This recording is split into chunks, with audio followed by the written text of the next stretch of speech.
Mais ouais, il y a moins de contacts, il y a plus de distance, il y a de moins en moins de gens qui donnent pour la manche.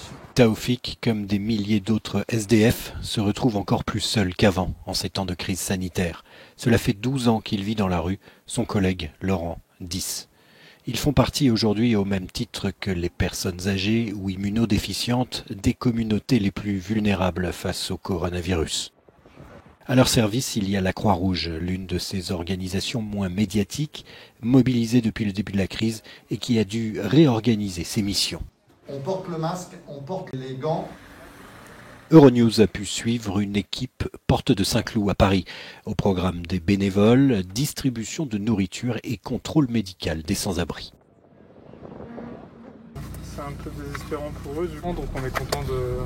Alors, on fait pas grand-chose, mais c'est déjà ça, quoi. La plupart des gens que nous rencontrons sont bien conscients de ce qu'est le Covid-19. Ils savent quelle proie facile ils sont. J'ai un grave maladie. Et vous avez peur?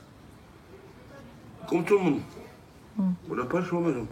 Pour éviter qu'à une crise sanitaire s'ajoute une crise humanitaire, la Croix-Rouge est aujourd'hui engagée sur tous les fronts, se mobilise partout, sur tous les territoires, ses bénévoles, ses salariés. Et dans les missions de la Croix-Rouge, tout commence souvent par un simple coup de téléphone. Ce service reçoit des appels de toute la France, de personnes qui ont besoin de livraison de médicaments ou de nourriture, ou simplement de quelqu'un à qui parler. Pendant la première semaine de confinement, ce centre d'appel a enregistré plus de 31 000 appels. Des personnes qui allaient être dans un isolement social complet, c'est-à-dire qui n'ont pas de proches, qui n'ont pas de voisins, qui sont des personnes fragiles pendant cette situation épidémique, parce qu'ils ont plus de 70 ans, parce qu'ils ont des pathologies chroniques. On avait besoin d'intervenir auprès de ces personnes-là qui ne peuvent plus sortir et qui sont dans un isolement social complet.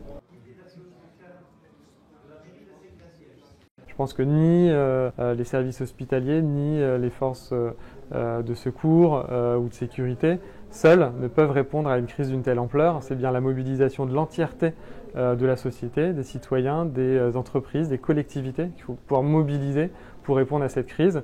Côté gouvernement, on a annoncé ce dimanche que 5000 places supplémentaires étaient désormais mobilisées dans les hôtels pour héberger les SDF et que 40 sites de confinement étaient prêts à accueillir les sans-abri malades du coronavirus.